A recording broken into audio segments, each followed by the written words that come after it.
करते हैं। उमेश पाल हत्याकांड में रोजाना नए नए खुलासे हो रहे हैं। उमेश और अतीक की दुश्मनी राजू पाल की हत्या के बाद से चली आ रही है, लेकिन अचानक ऐसा क्या हुआ जिसके बाद से अतीक का कुनबा उमेश पाल को एक पल भी जिंदा नहीं देखना चाहता था। ये रिपोर्ट देखिए।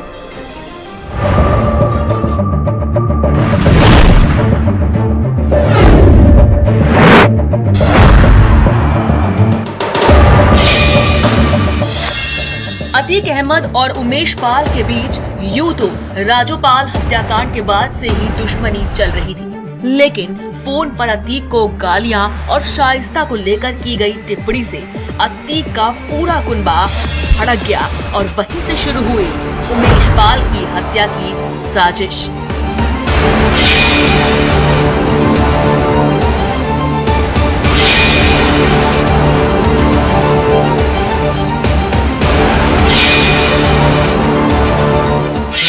बरेली जेल में रची उमेश की हत्या की साजिश। अतीक और उमेश के बीच फोन पर हुई बातचीत।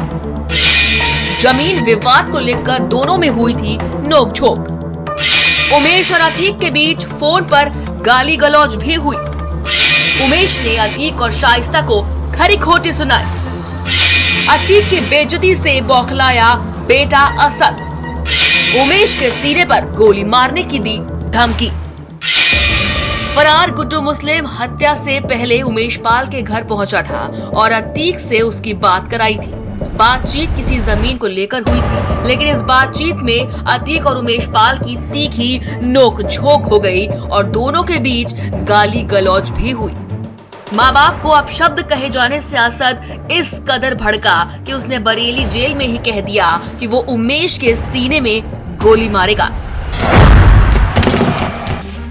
हालांकि बौखलाए और बिलबिलाए असद को उमेश की हत्या के दौरान गाड़ी में ही रहने के लिए कहा गया था, लेकिन जब उमेश पर हमला हुआ तो असद न सिर्फ कार से उतरा बल्कि उसने उमेश को कई गोलियां भी मारी, जिसमें एक गोली उमेश के सीने में भी लगी। इतना ही नहीं, 11 फरवरी को असद, गुलाम, गुड्डू मुस्लिम समेत कई शूटरों ने बरेली जेल में ही उमेश की हत्या की पूरी साजिश कर ली थी और 24 फरवरी को दिन दहाड़े प्रयागराज की सड़क पर उमेश पाल को गोलियों से भून डाला।